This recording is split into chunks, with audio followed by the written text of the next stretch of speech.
So welcome to you and to everybody else. We're so happy to have you here.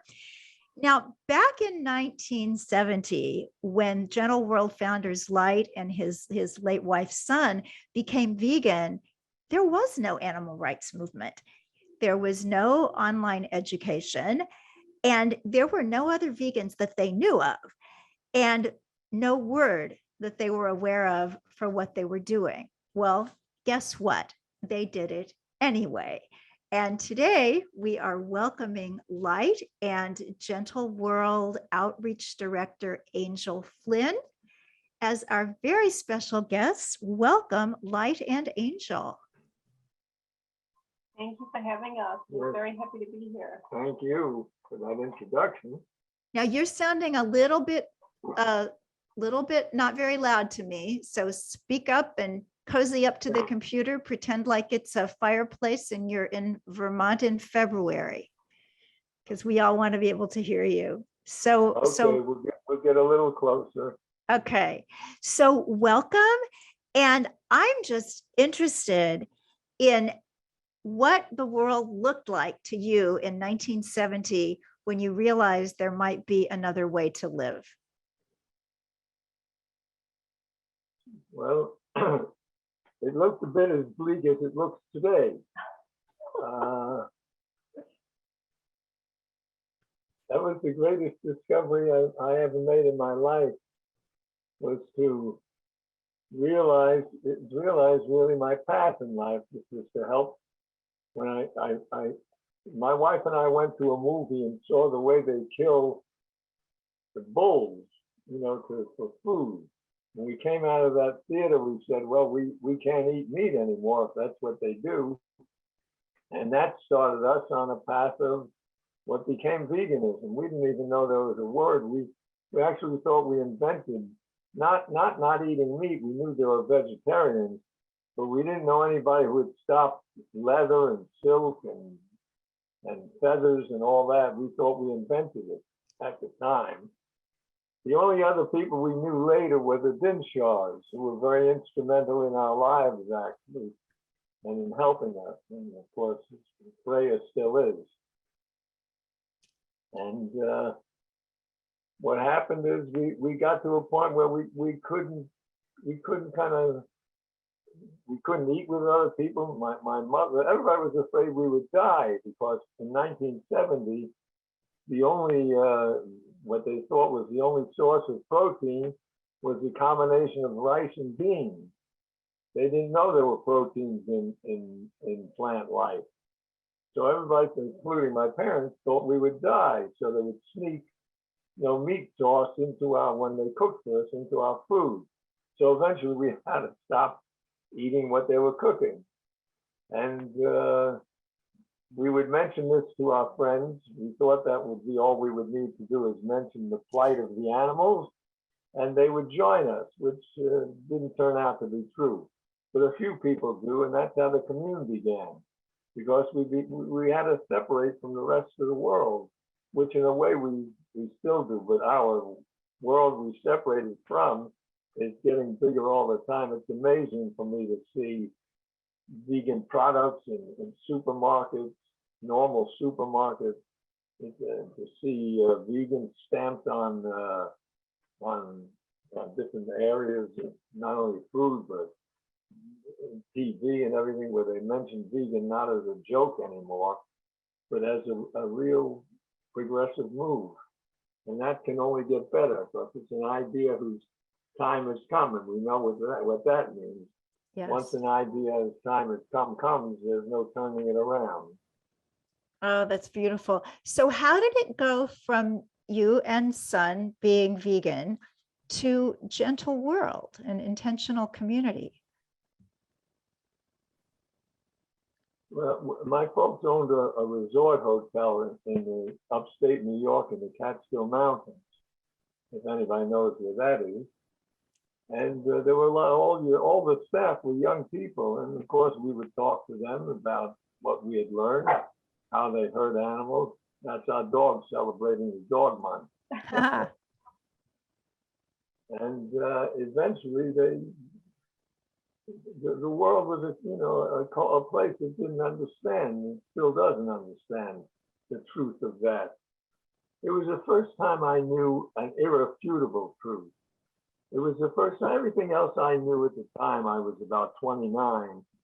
It could have been refuted by somebody. I thought I knew this, I thought I knew that, but if some expert came along, they could disavow me of that thought because it wasn't ingrained in me. But the fact that the animal abuse was cruel and cruel was wrong was an irrefutable truth. It's still an irrefutable truth. And it's really all you need to become vegan. It's the opposite of that is cruelty.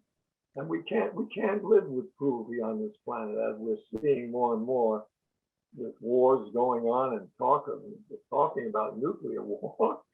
It's I hate to say, but it's a bit of an insane asylum.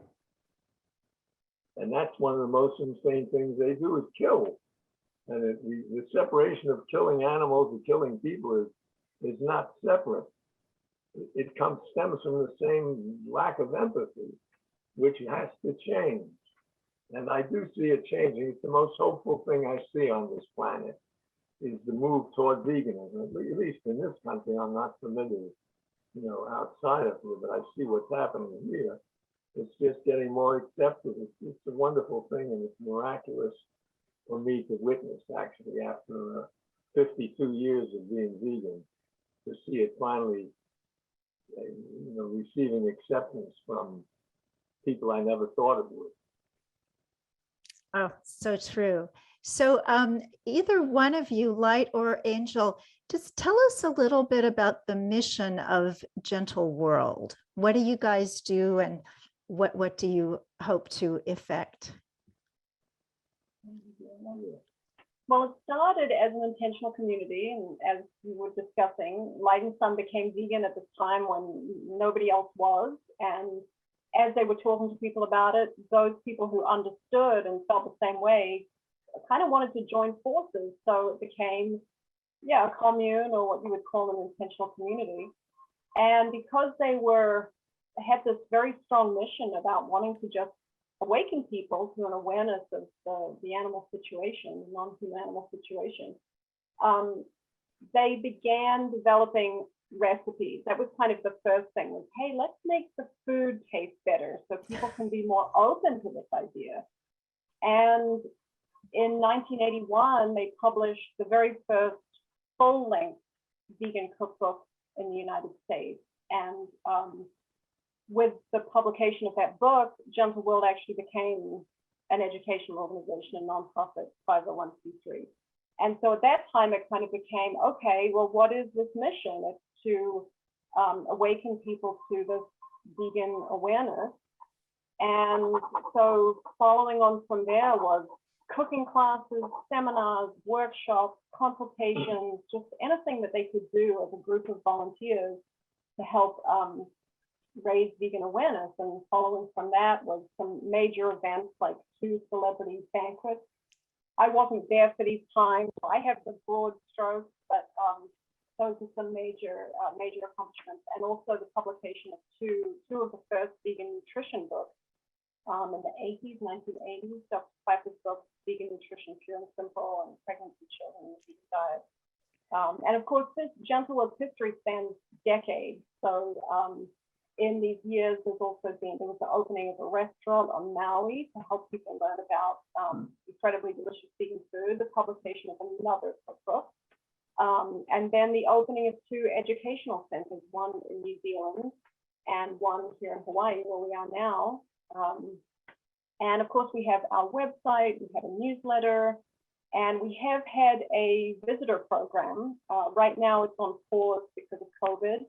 But for quite a long time now, we have been welcoming people here to our centers to give them, like a week or 2 weeks in a vegan environment to learn what it is to be vegan, learn how to cook, learn how to eat, learn how to garden, and just sit and talk with longtime vegans who can help them understand what it's all about. Because one of the things that's happened as veganism has grown, people are much more aware of the word, but in some ways, the original meaning of the word has become a little bit confused, a little bit diluted.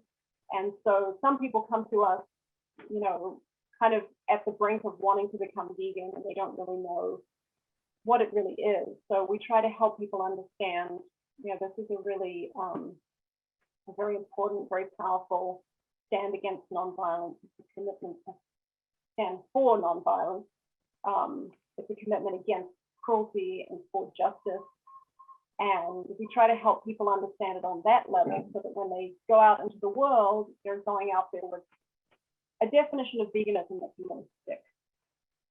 If I may, we became the food people. That was our approach to having people convert to veganism, was to make the food delicious. Otherwise, who was going to change? So we became the food people. We learned, at the time, we had the best vegan chef that we knew of in the whole country.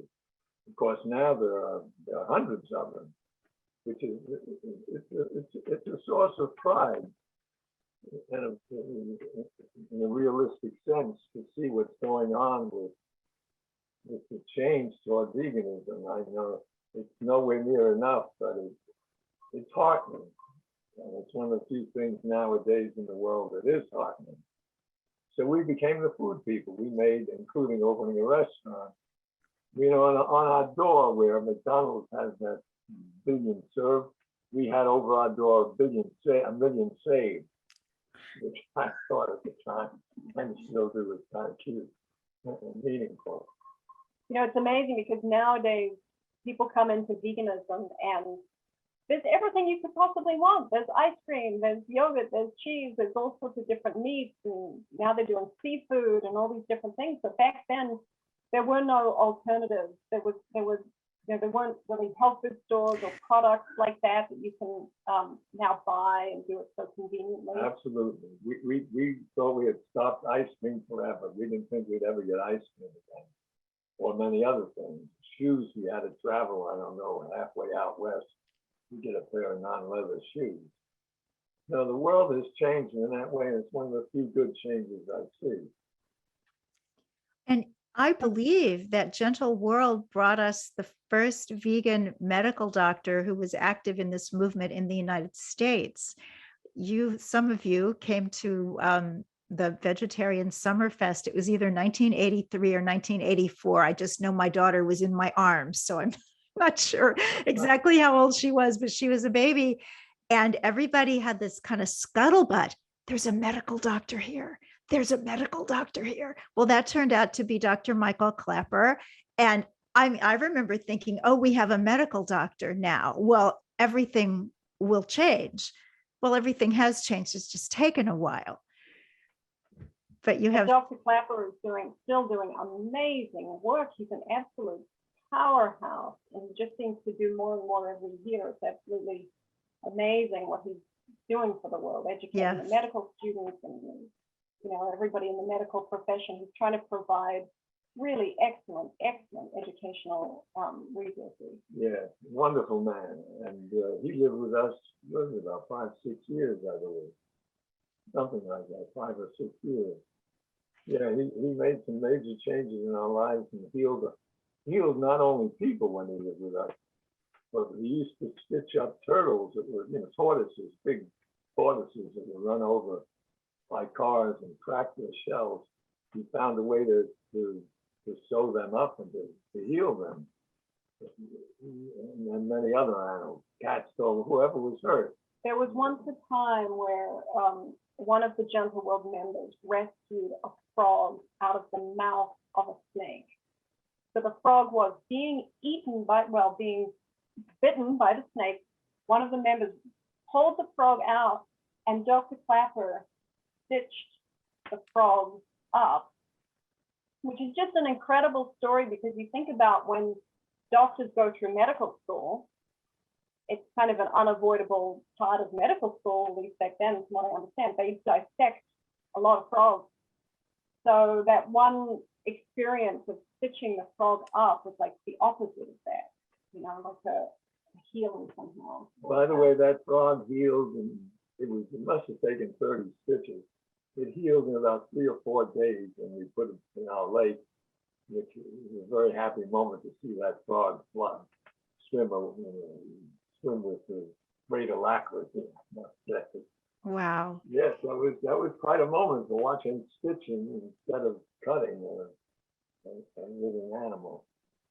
Yeah. So this was Yeah. also the era when you were doing the celebrity banquets. What gave you that idea and what were those like?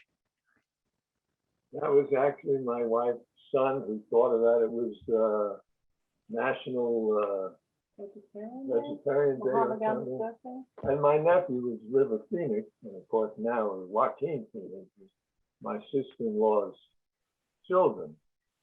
So with him and Martha Plimpton's help, and what was the top 40? Casey Kasem. And Casey Kasem, who became a vegan through Dr. Clapper. He was a vegetarian, became a vegan, a wonderful man, by the way. And we thought of having a banquet with celebrities. And at the time, we sent handwritten invitations to every celebrity we could think of, and used River's name as a come on that he's going to be there.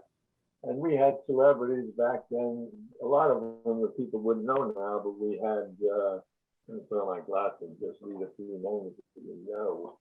Sidney Poitier. Sidney Poitier, Danny Sheena Glover. Easton, Danny Glover, and Martha Plimpton, River, and Drew Barrymore, who was a kid at the time, must have been about 15. They all came to this banquet. We fed them 21 meals from 21 different countries. The banquet back then cost us, I'd say, about $20,000, which interestingly, we made back, because after the banquet, we had so much food left over that we filled Spielberg's freezer and many other, rich, famous Hollywood people. We filled their freezers. They didn't even ask how much money. They just said, fill my freezer, because they could afford anything, I guess. They didn't do the banquet as a fundraiser. It was all free. All free Everything to was free. everybody. It was designed to be an outreach event. The tagline was to inspire those who are an inspiration to others. So this is back before, celebrities were becoming vegan and then, sometimes dropping out later on. This is before anybody knew about veganism. In fact, you didn't even call it vegan, right? It was a vegetarian then. Total vegetarian, even with our cookbooks. Nobody knew what the word meant. The thought was that if somebody very high profile actually became vegan and experienced wonderful changes from it, then it would put it on a whole other level of visibility. The idea was to bring veganism into the spotlight. With delicious food, that was the key. The food was delicious. Yeah, that's the important part. It has to be delicious. Yes. So fast forwarding to 2022, we look around at the world and we see veganism is growing. Animal rights is a force to be reckoned with. And yet, at first glance, the world looks like a terrible mess. So what do you do with all this after 50 plus years, Light? You develop a lot of patience. One of the things we do, it's moving in the right direction, and it can only go forward. It's going to take, I thought in the beginning, it would take 10 years. Mm-hmm. And certainly for everybody I knew to be vegan, it was such an obvious truth. They're hurting these animals, period. That should be enough. Let's not do that. It didn't work that way. Far from that's 52 years ago. So I wasn't right about that calculation. But I still have hope. As I said, it's the most hopeful thing I see. And it's increasing every day. And it's young people who are getting into the real reality. Of course, with the internet's a big help because they can see what was kept hidden for so many years. I never even thought about a slaughterhouse when I was in school, high school. And nowadays, of course, they can push a button and see the cruelty that goes on. And I think that's going to make a big change, the internet. And plus, people talk to each other. Young people can talk to each other like they couldn't do before. We pray for divine intervention. and that too. And also have faith that social progress is subject to things like tipping points and things like black swan events. I mean, things can happen unexpectedly that change things dramatically that you never could have foreseen. So progress might look like it's going at a certain rate, and then all of a sudden something happens and it becomes exponential. So we hold out hope for that kind of. At one time, a few years back, we thought it would be mad cow that would become a pandemic and help people to stop eating them. But so far that hasn't worked. But something, in any case, it's moving forward. And Yes. Well, your Patience, yeah. nephew has produced a splendid new documentary called The End of Medicine about antibiotic resistance and zoonotic diseases. And because we know that there are people out there who are not sadly interested in animals, they don't agree with our views of nutrition, and they don't make the connection with the environment, maybe these newer topics will get some interest there in the healthcare field in particular. So as, also the, go ahead. I'm sorry, go ahead. Well, the environment, that is something you didn't know about hurting the environment in 1970. The truth is, it's the panacea. Everything gets better. Everything gets better in the individual, and everything gets better in the world. There's no downside to it. Veganism is the answer to pretty much every problem we have. Not every, but most of every problem we have. Well, the animal farming is becoming seriously unsustainable, and that's going to, it's just, they just won't be able to keep doing it eventually, between the water drying up and the climate change and all of that. It's coming to a point where it won't be able to continue.